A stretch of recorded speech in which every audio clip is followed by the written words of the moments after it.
오늘 기독교 세계관 바로 세우기 파트 2 이제 시대 통찰 기독교 세계관은 어떻게 우월한가에 대해서 이게 챕터 5부터 10까지 있는데 오늘은 5, 6, 7, 8 보도록 하겠습니다. 자, 한 장을 넘기시면 챕터 5부터 보겠습니다. 경쟁하는 세계관입니다. 로마서 11장 36절 한번 읽어볼까요? 시작. 이는 만물이 주에게서 나오고 주로 말미암고 주에게로 돌아감이라. 그에게 영광이 세세에 있을지어다. 아멘. 박스를 읽어보겠습니다. 유신론과 무신론은 단순히 두 가지의 믿음이 아니다. 존재 전체를 보는 두 가지 근본 방식이다.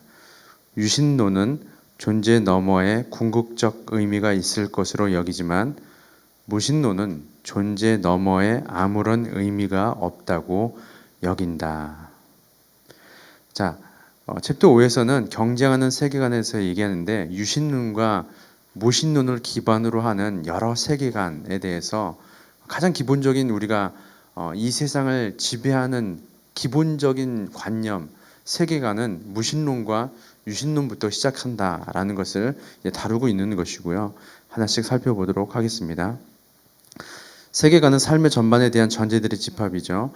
이 전제에 따라서 세상은 전혀 다르게 해석이 됩니다.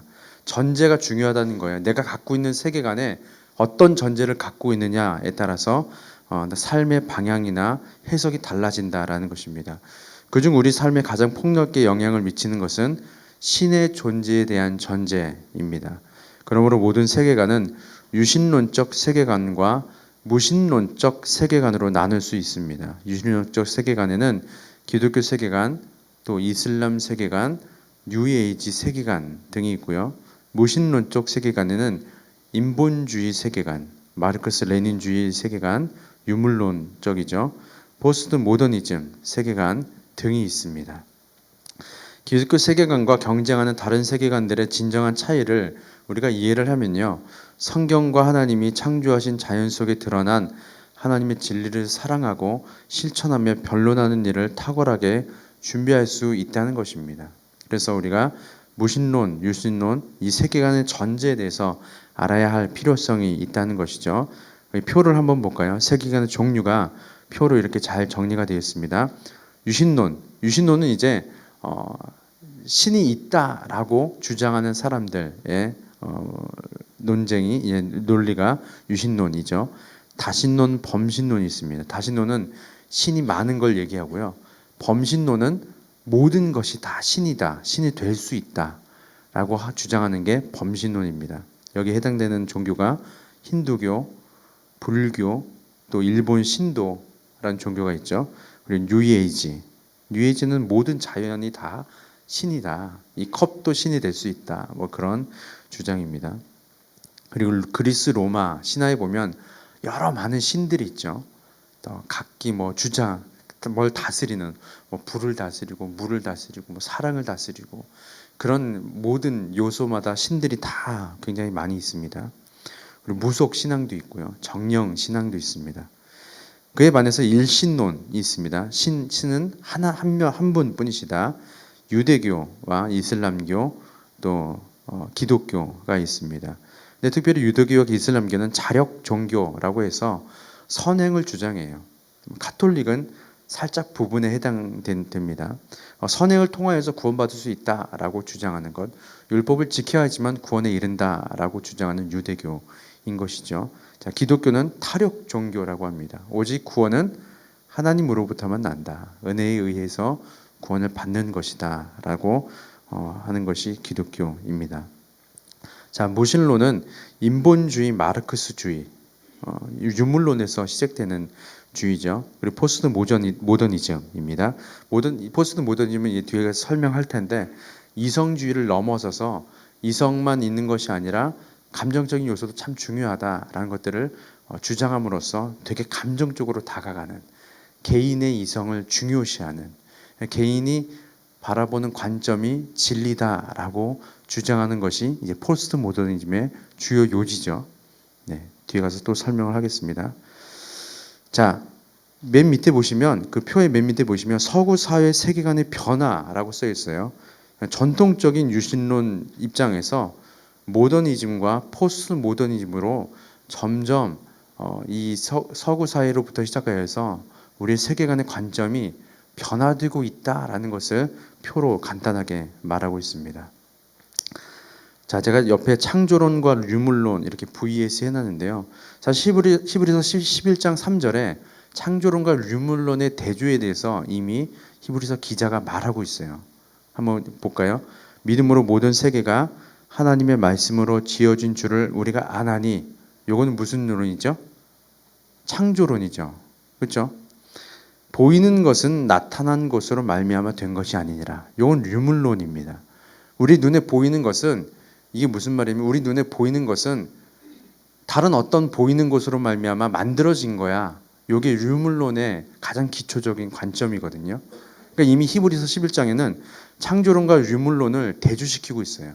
히브리 기자가 우리가 눈에 보이는 것은 어디서 나타나서 어디 이미 있는 것에서 만들어진 게 아니라 하나님께서 창조하신 거야. 이게 설명하는 게 11장, 히브리서 11장 3절의 말씀입니다. 자, 신의 존재를 인정하더라도 어떤 신의 존재를 전제하느냐에 따라서 전혀 다른 세계관을 가지게 되는 것이죠. 이 유신론적 세계관은 크게 일신론, 다신론 그리고 범신론 이렇게 나눈다는 것이죠. 표를 참조해 주시면 좋겠습니다. 아까 다 설명을 했습니다. 자, 2번 보겠습니다. 각 세계관의 전제입니다. 자, 앞서 말했다시피 이 세계관이 중요한 것은 전제가 중요하다고 말씀드렸죠. 다신론의 전제는 전문 분야를 가진 신, 지혜의 신, 태양의 신, 바다의 신, 미의 신 등등 이것이 전제입니다. 아까 말했다시피 어떤 요소마다 각 신이 있다는 거예요. 그것이 전제입니다. 정령신앙의 전제는 자연의 영역별로 그것을 관할하는 신이 있대요. 또 산을 주관하는 신이 있고 바다, 동굴, 고목에서 많이 이렇게 하죠. 우리나라는 정령신앙 그런 것들 산신제를 지내고 해신제를 지냅니다. 그리고 특별히 구약 성경에서는 1월 성신이라는 단어가 참 많이 나와요. 가나안 족속들이 1월 성신을 섬겼던 모습을 그대로 이스라엘 백성들이 하나님의 제사하는 그 제단에 1월 성신을 섬기는 제단을 쌓습니다. 그렇죠. 그런 것들이 이 시대 가운데 또 구약 성경에도 다번이 있었다라는 것입니다. 자, 힌두교는 수없이 많은 신을 모시는 종교입니다. 굉장히 많아요. 그래서 제가 TMI 하나 하겠습니다. 우리가 혹시 요가 배우시는 분들 계신가요? 손은 안 드셔도 됩니다. 부끄러우니까. 왜 부끄러운지 말씀을 드릴게요. 요가 제가 예전에 섬겼던 교회에서 인도에서 유학 온 선교사님이 계셨어요. 목사님이 계셨어요. 네, 그 목사님이 인도 사람인데 요가에 대해서 굉장히 구체적으로 설명을 해주시는데 우리가 알고 있는 요가의 모든 동작은 사실 신을 섬기는 동작이랍니다. 그러니까 신을 모방한 동작이라는 것이죠. 뭐 예를 들어서 우리는 속고 있는 것 중에 하나가 이 자세를 오래 하면 살이 빠진다, 뭐 건강해진다 이렇게 알고 있잖아요. 하지만 요가에서 말하는 모든 자세는요, 사실은 그 신을 섬기는 자세에서 유래되었다고 합니다.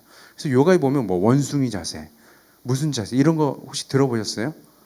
들어보셨죠? 무슨 뭐 이런 자세가 있는지 모르지만 학자세, 뭐 이런 자세를 오래 유지할수록 건강하다. 근데 사실은 이게 힌두교에서 나온 운동이 요가거든요. 이 요가의 모든 자세는 그 신을 섬기는 자세이기 때문에 절대 해서는 안 된다라고 인도에서 온 목사님이 얘기하시더라고요. 그만큼 힌두교는 많은 신을 섬기고 있다라는 것이죠. TMI였습니다. 자, 불교는 원래 무신론 이거였고요. 인간의 해탈의 경지 상태인 부처를 신적 존재로 간주하고 그래서 범신론에 해당을 합니다. 사실은 불교는 엄밀히 따지면 힌두교에서 유래한 종교가 불교거든요. 그런데 힌두교에서는 이제 여러 신들을 섬기면서 해탈의 경지에 이르러야 한다라고 주장하는데, 불교에서는 많은 신들을 섬기지 않고 인간의 어떠한 노력과 선행을 통하여서 해탈의 경지에 이른다라는 것을 통하여서 추구하는 종교인데, 거기에 한 가지가 뭐냐면 해탈의 경지인 부처를 신적인 존재로 간주하여서 그 앞에서 뭐 108배나 뭐 1000배나 이런 절을 하면 동일하게 해탈의 경지에 이룰 수 있다라고 또 생각하는 종교가 불교라는 것입니다. 그래서 범신론에 해당한다는 것이죠. 자, 일본의 신도는 불교를 기반으로 한 범신론에 속한 혼합 종교, 무속 정령신앙과 무속신앙 등이 혼합된 종교입니다. 자, 3번 보겠습니다. 무신론 세계관의 전제입니다. 이제는 유신론의 전제를 봤다면 무신론 세계관의 전제를 보겠습니다. 이 중세 시대 유럽인들의 모든 삶은 기독교적 세계관 기반 위에 있었어요. 그런데 르네상스 시대를 거치면서 신학 외에 인문학 또 과학 등 다른 학문들이 발전하면서 인간의 이성이 깨어나는 시대라는 계몽주의 시대가 도달했습니다. 그래서 계몽주의에서는 인간의 이성을 강조하는 시대입니다. 이때 이신론, 즉 이성적인 신론이 등장을 했는데요. 이들은 인간과 격리되어 있는 하나님을 전제를 합니다. 유일한 창조주를 인정하지만 하나님께서 직접적으로 우리에게 계시하거나 우리를 다스리진 않아, 창조만 하셨어 라고 주장한다는 것이죠. 창조하시되 간섭하지 않으시고 마지막 날에 심판만 하셔. 그리고 그것이 이성적인 신론이라는 것입니다. 이 신론에 설득되어 하나님과 동행하는 삶을 잃어버린 인간은 결국 어디로 넘어갈까요? 무신론으로 넘어가게 됩니다. 하나님 결국 없어. 우리의 삶을 그냥 우리는 만들어 놓고 우리의 삶을 어떻게 하는 거예요? 말하면 방관하고 있는 거죠. 그러니까 하나님 없어 라고 무신론으로 넘어가는 것이죠. 이신론 이후 모더니즘 세계 시대에서는 인본주의와 마르크스, 레닌주의의 무신론적 세계관이 이 자유진영과 공산진영에서 쌍둥이처럼 태어났습니다. 이들은 세상을 창조하고 생명을 창조하신 하나님의 존재를 부정하기 위해서 진화론을 환영해요. 그리고 이를 과학이론의 중심 패러다임으로 정착을 시킵니다. 사실 진화론이라는 것도 유물론에 기인한 거예요. 제가 설명하는 거 한번 잘 들어보세요. 유물론이 뭐라 그랬어요? 원래 있는 것에서 나타나는 것이 유물론이라고 얘기했잖아요. 진화론도 똑같아요. 원래 있었어요. 원래 왜 있었는지 잘 몰라. 근데 이것이 점점 진화하여서 지금 우리가 만들어졌다라고 하는 게 진화론이거든요. 사실 진화론은 유물론에서 출발하는 겁니다. 신이 없다고 주장하는 입장인 것이죠. 그래서 진화론이 무신론인 것이에요. 20세기 중반 이후에 이제 너무나 이성적으로 전체주의적인 모더니즘에 반발하여서 반이성을 추구하는 포스트 모더니즘이 등장을 합니다. 이들은 집단이 아닌 개인의 자유를 최대한 보장하는 것이 최고의 선이라고 생각해요. 그래서 포스트 모더니즘의 주요 서상, 가장 우리가 쉽게 얘기할 수 있는 주요 사상이 뭐냐면 네가 생각하는 그게 옳아라고 하는 게 포스트 모더니즘의 특징이에요. 네가 이걸 이렇게 생각해? 다른 사람 생각은 필요 없어. 네가 그렇게 생각하는 게 더 중요해. 이게 포스트 모더니즘의 사상이에요. 굉장히 무섭죠. 그러니까 네가 가는 길이 제일 옳은 길이야. 네가 생각하는 것이 가장 진리야. 이게 정말 그 사람을 배려하고 그 사람을 생각하는 것 같지만 절대 그렇지 않아요. 왜냐하면 결국에는 이것은 성경의 절대성을 부인하는 것이 되어버리거든요.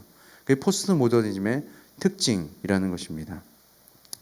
자, 무신론 세계관은 물질로 증명할 수 있는 것의 존재만을 인정하는 자연주의를 전제로 삼습니다.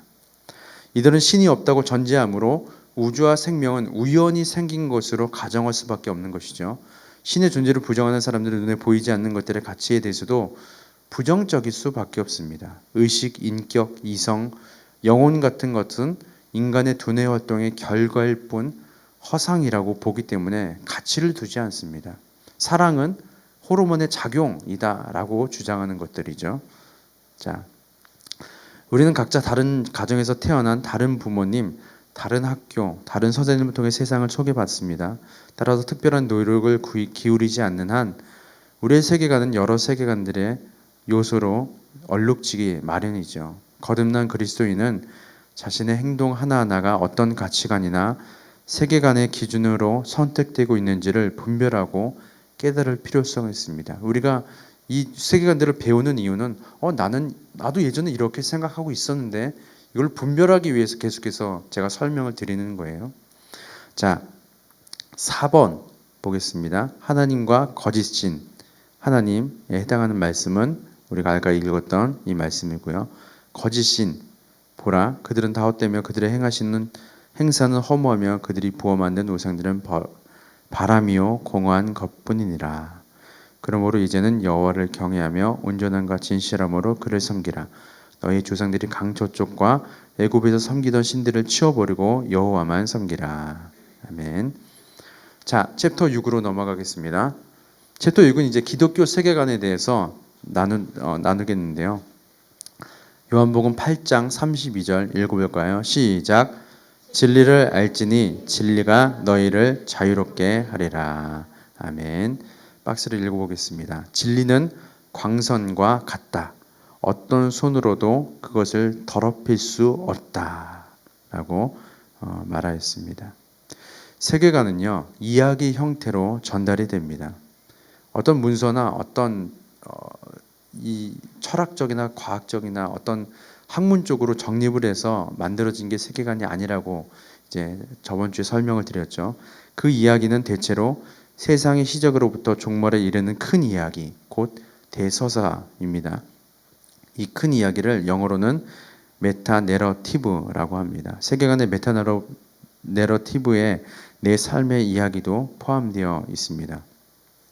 기독교 세계관은 성경의 메타내러티브를 근거로 분석할 수 있습니다. 크레이그 바르톨로뮤와 마이클 고에는 그들의 저서 성경은 드라마다에서 성경의 이야기를 창조, 타락, 구속, 완성의 4가지 단계로 설명합니다. 창세기 1, 2장에서는 창조를 설명하시고요.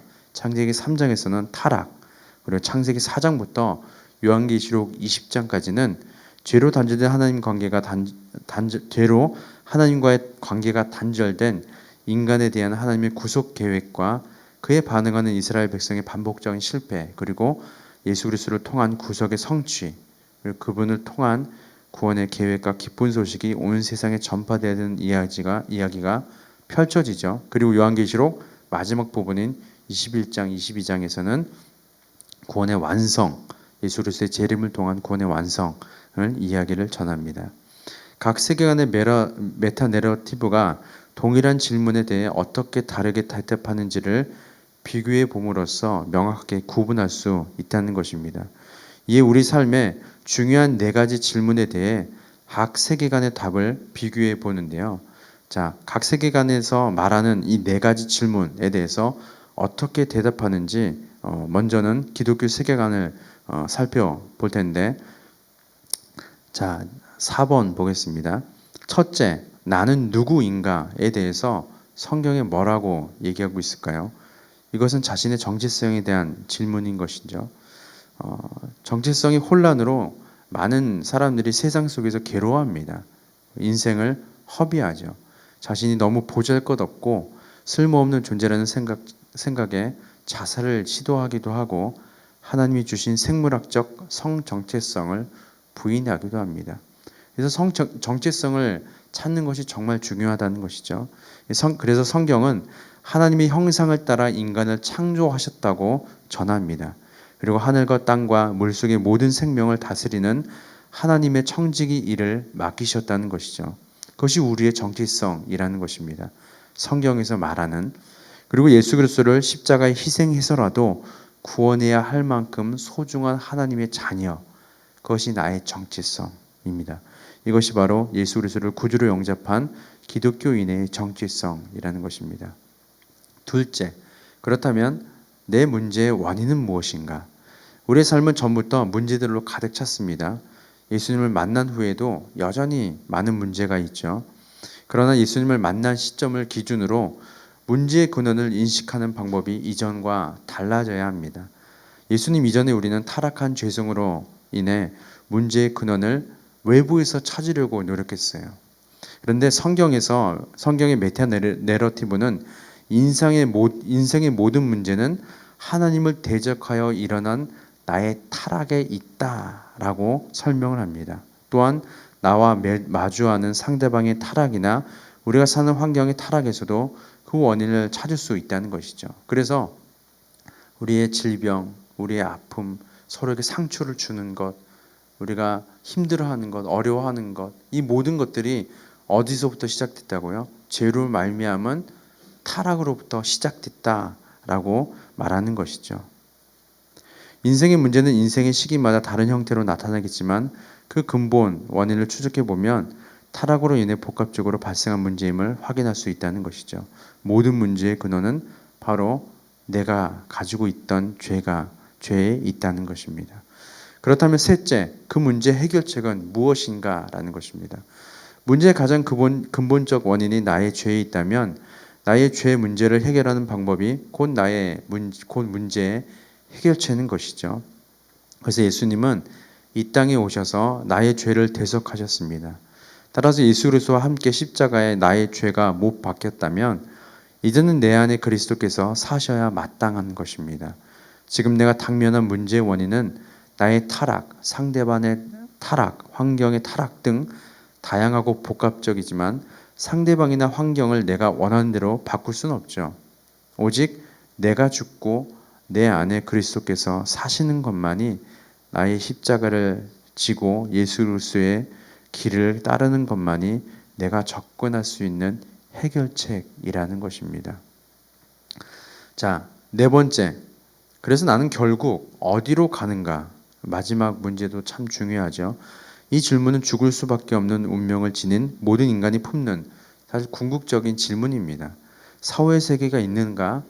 또 있다면 어떤 모양일까? 그곳으로 가기 위한 조건이 있는가? 나는 그 자격을 갖추었는가? 등 다양한 질문이 여기서부터 파생이 됩니다. 각 세계관은 이들 질문에 대해 나름 답을 제시하죠. 그러나 성경은 우리에게 예수 그리스도의 제자로서 또 이 세상 속에서 하나님 나라를 확장해 가는 일을 위임받은 청지기로서 현재의 삶을 살 것을 권유합니다. 하나님 나라는 나로 인해 내가 머무는 곳이 하나님의 사랑과 공의로 다스려질 때 이 땅에서도 도래할 수 있다는 것이죠. 물론 그리스도의 복음을 받아들이는 순간 우리는 구원을 얻었고 그로써 죽음 후에도 심판에 이르지 않으며 영원한 생명을 누리는 복을 보장받았습니다. 자신이 어디로부터 왔으며 어디로 갈 존재인지에 대한 대답을 분명히 가졌다면 현재 세상에서 겪는 문제들과 그에 대한 해결 방법, 즉 어떻게 살 것인가에 대한 대답은 자명합니다. 오직 길이요 진리요 생명이신 예수 그리스도의 복음만이 답이라는 것이죠. 자, 우리 요한복음 8장 32절 한 번 더 읽어볼까요? 시작. 진리를 알지니 자유롭게 하리라. 아멘. 자, 옛사람과 새사람에 해당되는 말씀은 나중에 읽어보시기 바랍니다. 자, 챕터 7. 자, 이슬람 세계관에 대해서 한번 살펴보도록 하겠습니다. 이제부터 조금 재밌는 지금까지도 재밌었죠? 네. 자, 요한복음 14장 6절 읽어보겠습니다. 시작. 예수께서 이르시되 내가 곧 길이요 진리요 생명이니 나로 말미암지 않고는 아버지께로 올 자가 없느니라. 아멘. 박스를 읽어볼게요. 이슬람교는 단지 종교가 아니라 삶의 전체적 방식이며 그 자체가 세계관인 사회적, 정치적, 법적 체제다. 사실 이 말에 챕터 7의 모든 내용이 다 들어가 있습니다. 사실은. 자, 이슬람 국가들로부터 많은 노동 인력과 또 자본과 유학생이 사실 우리나라에도 많이 유입되고 있는 실정이죠. 그래서 선교적 차원에서도 이슬람에 대한 이해가 우리는 필요합니다. 자, 이슬람이라는 단어는 복종하다라는 뜻입니다. 알라와 무함마드에 대한 복종, 그리고 복종하는 자를 무슬림이라고 말합니다. 이슬람 비평가인 스르자 트랩코비치는 이슬람은 단지 종교가 아니라 삶의 전체적 방식이며 그 자체가 세계관의 사회적, 정치적, 법적 체제라고 말합니다. 즉 이슬람은 종교일 뿐만 아니라 삶 전체를 완벽하게 지배하는 온전한 세계관, 그 온전한 세계관 자체가 이슬람이다라고 말한다는 것이죠. 자, 이슬람 세계관을 형성하는 5개 기둥을 한번 살펴볼까요? 첫째는 신은 오직 한 분뿐이다. 일신론에 해당되는 거죠. 둘째, 무함마드는 노아, 아브라함, 모세, 예수의 뒤를 잇는 최고이자 마지막 선지자이다. 셋째, 신은 선한 천사와 악한 천사를 창조하셨다. 넷째, 코란은 신의 온전한 최후에 계시다. 다섯째, 각 사람을 천국 혹은 지옥으로 보낼 최후의 심판이 기다리고 있다라고 주장합니다. 자, 이에 따라 무슬림이라면 반드시 지켜야 할 5가지 행동 강령이 있습니다. 첫째, 신은 알라뿐이며 무함마드는 그의 선지자다라는 신앙 고백, 샤하다라는 건데요. 이 신앙 고백을 반복해야 한다는 것입니다. 둘째, 무슬림은 하루에 5번 정해진 시간에 메카를 향해 기도, 살라트 해야 한다. 그래서 우리나라에서도 처음 온 무슬림들이 일하다가 중간에 기도 시간이라고 기도했던 그런 사례들이 있죠. 여기서 또 TMI 하나 나가겠습니다. 제가 어디서 들은 얘기인데 시편에 보면 다윗이 하나님 앞에 하루에 7번 기도한다는 내용이 있거든요. 그래서 이슬람 무슬림들이 7번까지는 너무 많고 5번만 해야 되겠다라고 해서 5번으로 정했다는 웃지 못할 그런 얘기가 있었습니다. 자, 셋째, 라마단 기간에는 일출에서 일몰까지 금식하며 금욕, 사움해야 한다라는 것입니다. 넷째, 가난한 자에게 수입의 2.5%를 자선, 자카트 해야 한다라는 것이죠. 다섯째, 능력이 되는 사람은 메카로 순례 여행, 하지를 해야 한다라는 것입니다. 이 5가지 외에도 성스러운 전쟁, 지하드, 들어보셨죠? 지하드를 수행해야 한다라는 강령이 있습니다. 이 지하드는 원래 죄와 악에 대항하는 개인적인 싸움을 의미했는데요. 무함마드가 비이슬람 교도가 이슬람에 대항하는 것을 가장 큰 죄악으로 규정하기 때문에 이슬람을 거부하는 개인과 국가에 대한 전쟁도 거룩한 전쟁이다라고 선포한 것에서 유래가 됩니다. 그래서 너희 우리 거부해? 이슬람교 무시해? 그럼 우리 지하드 할 거야. 거룩한 전쟁. 그 거룩한 전쟁을 통해서 그 전쟁에 참여한 사람은 어디 가는 거예요? 결국 천국에 가는 거예요. 그래서 이 지하드에 참여한 무슬림들은 굉장히 나는 선택받은 사람이다 라고 생각하고 한다는 것이죠.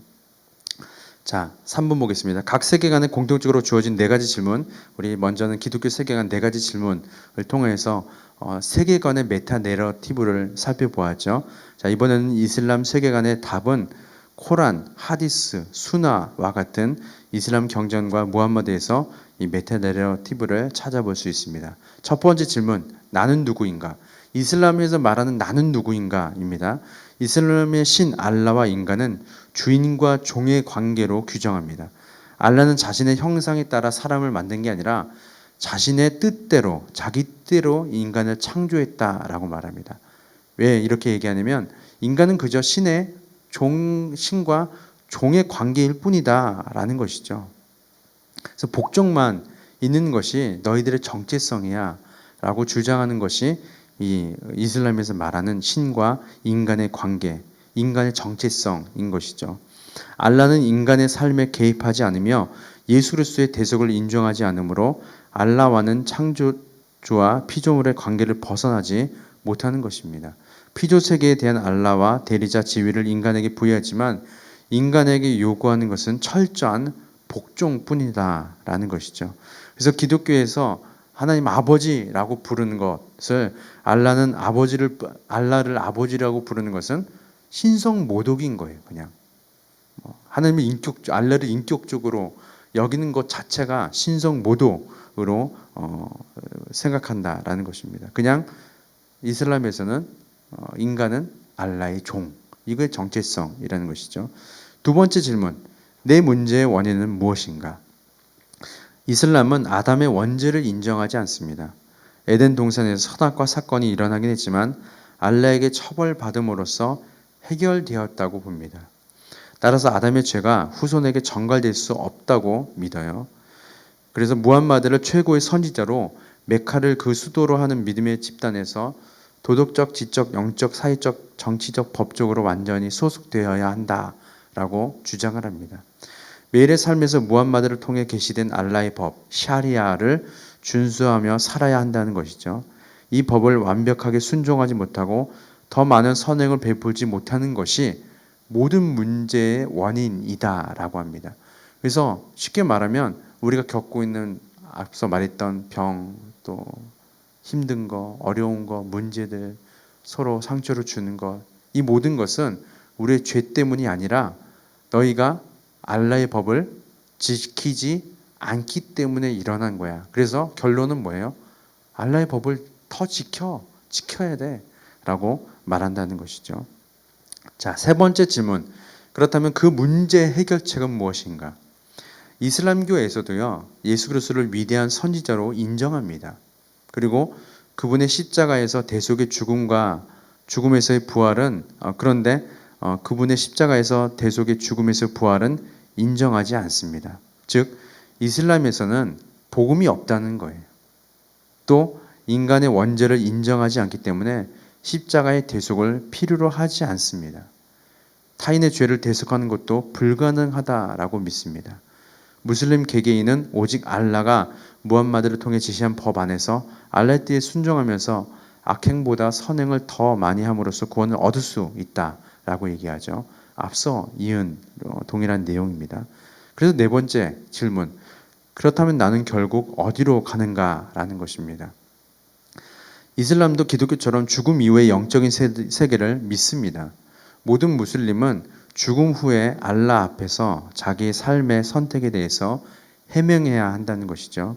무슬림의 오른쪽 어깨에는 착한 천사가 있고 무슬림의 왼쪽 어깨에는 악한 천사가 있어서 각각 선행과 악행을 실시간으로 기록하고 있다라는 거예요.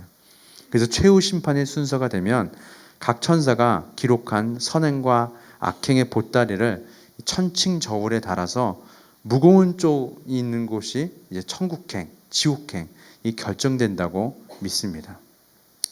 자, 결론적으로 우리는 이슬람과 무슬림을 구분해야 한다라는 거예요. 이 말은 무슨 말이냐면 뒤에 읽어보면 이슬람은 종교이자 세계관이며 억압적인 이념이에요. 그들의 정치, 종교 지도자들은 이런 억압적 이념을 이용해서 무슬림들을 독재적으로 지배하고 있다는 거예요.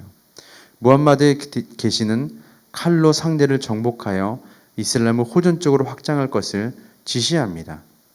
그러나 이게 중요한 거예요. 그러나 무슬림 개개인은 율법에 순종하는 온전한 사람들이라는 것입니다. 이 말을 하는 이유는 무슬림도 우리가 복음을 전해야 하는 대상이다. 마땅히 복음을 전해야 한다라는 관점으로 이 글을 쓴 저자가 이렇게 말을 하고 있다는 것입니다. 그들은 권위주의적이며 독재적인 세계관에서 벗어난 적이 없어요. 그래서 그것이 잘못된 세계관인지 모른다는 거예요. 그러니 오직 길과 진리와 생명이신 예수 그리스도를 그들 가운데 전함으로써 진정한 자유가 무엇인지 알게 해줘야 한다라고 설명하고 있는 것입니다.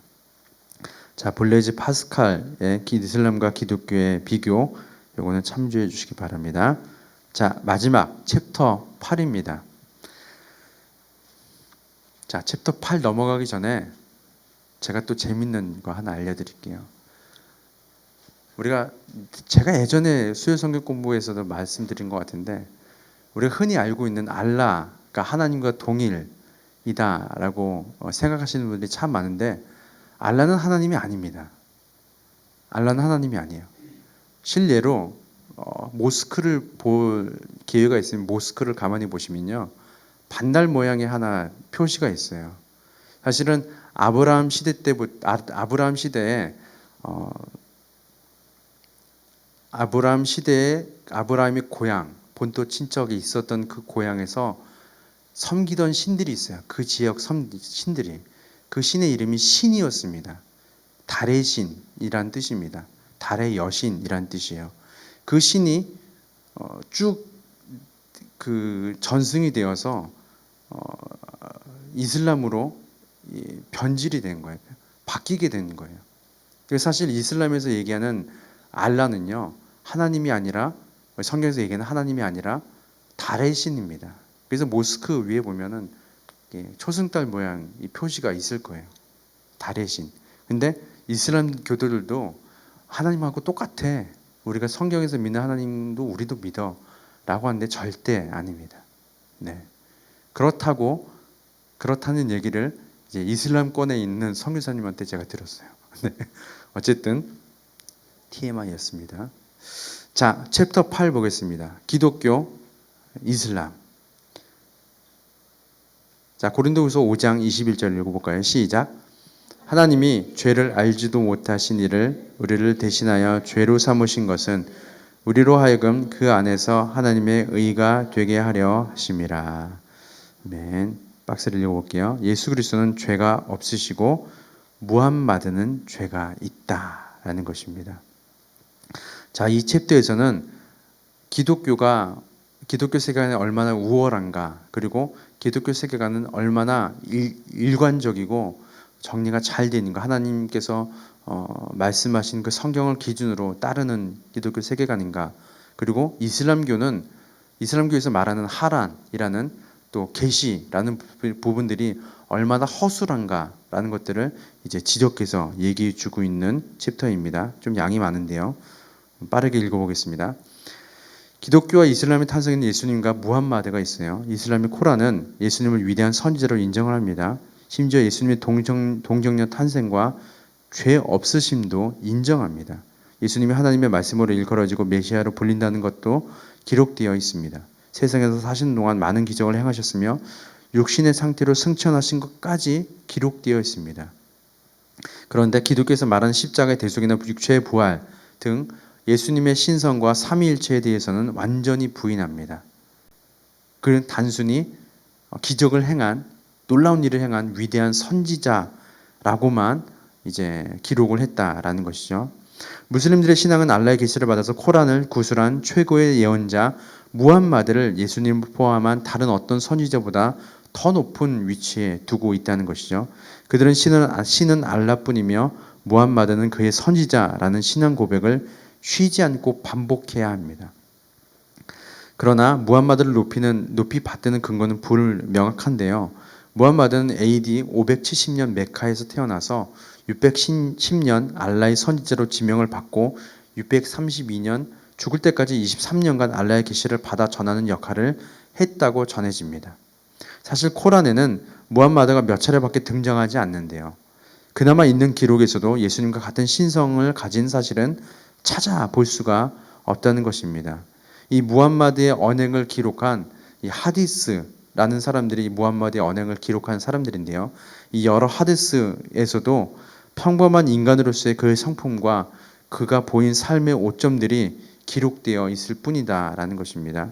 그럼에도 불구하고 무슬림들은 무함마드가 흠 잡을 데 없이 완벽한 예언자이며 예수 그리스도보다 훨씬 뛰어난 선지자라고 칭송하고 있습니다. 자, 그 이유에 대해서 쭉 설명하고 있는데요. 예수님에 대한 기록은요, 신약 성경의 복음서와 또 여러 또 증언들을 통하여서 우리가 알 수 있는 것이죠. 유대와 로마 역사에서도 나와 있습니다. 반면에 무함마드에 대한 가장 빠른 전기도 무함마드 사후 200에서 250년 사이에나 기록이 되었다라는 거예요. 무함마드에 대한 첫 전기 서문에는 위대한 선지자에 대해 부끄러운 내용이나 실망스럽게 여기는 내용들은 모두 생략되었다라고 기록합니다. 그러니까 무함마드에 대해서 오해할 수 있는 소지들, 또 선지자라고 여기지 않는 글들은 자기들이 지웠다라고 기록하고 있다는 거예요. 무슬림들은 코란이나 하디스 등 그들의 경전을 직접 믿는 경우가 거의 없기 때문에 대부분의 종교 지도자의 말을 믿을 수밖에 없는 것이죠. 그렇기 때문에 이 말을 들은 기타 순진한 무슬림들은 무함마드는 최고의 지도자, 그것만 알고 있다라는 거예요. 자, 4번 이제 4번에서 5번까지는요. 어떤 내용이 담겨 있냐면 이 코란이라는 경전이 어떻게 만들어졌는지에 대해서 그 배경을 설명하고 있는데요. 한번 읽어보겠습니다. 이슬람이 기독교를 비판할 때 흔히 성경의 불완전성을 강조하는데 사실 이슬람은 경전이 더 불완전하다라는 것입니다. 어떻게 된 거냐면 세 번째 줄 한번 읽어볼게요. 반면에 이슬람의 코란은 유일한 원본이 보존되었기 때문에 오직 이슬람만이 변하지 않는 신의 말씀을 가지고 있다고 주장하는데요. 그러나 그들의 주장은 근거가 없다는 거예요. 샤히 알 부카리라는 6권으로 구성된 하디스는 코란의 표준화 과정을 자세히 설명하고 있는데 코란은 무함마드가 23년 동안 알라에게서 받은 계시를 기록한 책이에요. 그러나 처음 계시를 받았을 때 바로 기록한 것이 아니라 나중에 자신이 기억하고 있던 것을 전문 암송자 하피즈라는 사람들에게 암송을 하게 하였습니다. 그래서 같은 내용을 어떤 사람에게는 이렇게 말하고 저 사람에게는 저렇게 말하고 이 사람에게는 저렇게 말하고, 그래서 이 하피즈들이 내가 들은 게 진짜야, 내가 들은 무함마드가 나에게 말한 게 진짜 진리야, 서로 딱 다투기 시작했다라는 거예요. 그래서 이 중간에 보면 조그만 글씨로 써 있는 내용이 무함마드가 초대 칼리파, 이 정치와 종교 지도자의 명칭이 초대 칼리파라는 거거든요. 초대 칼리파를 지나서 2대와 3대 칼리파를 거쳐서 여러 가지 방법을 통하여서 이것을 하나의 이제 진리로 집약을 합니다. 근데 그 과정 중에서 놀라운 일이 이제 발생해. 자기들에게 유리한 것들만 진리로 취하고 나머지들은 다 불태워 없애버리는 거죠. 그래야지 일관성 있게 이 무슬림들을 다스릴 수 있다라고 생각했기 때문에 뭐 어떻게 보면 세상적으로 보면 당연한 거죠. 하지만 기독교는 불안정하다, 기독교의 성경은 불안전하다라는 이제 논리에는 오히려 더 이슬람 경전이 불완전하다라고 우리가 받아들일 수밖에 없다는 것이죠. 자, 5번으로 한번 보겠습니다. 나머지 부분으로 한번 읽어보시기 바라고요. 코란은 불완전한 구술 수집본들 중에서 하나만 남기고 다른 것들은 다 태워버렸기 때문에 유일한 원본이 된 거예요. 이 유일한 원본도 정확하지 않대요. 무함마드가 알라로부터 계시를 받은 게 이 사람에게 저렇게 말하고 저 사람이 저렇게 말하고 저 사람이 또 저렇게 말했기 때문에 그 중에 하나를 원본으로 택했기 때문에 뭐가 진짜인지 모른대요. 하지만 정치적으로 또 사회적으로 통일성을 이루기 위해서 그냥 하나 택한 것이 코란이라는 것입니다. 반면에 성경은 구약과 신약이 자체적으로 완성성과 명확한 연결성을 가지고 있죠. 그런데 비해 코란에 기술된 신구약의 성경의 내용은 의미 전달이 불가능할 정도로 내용이 부실해요.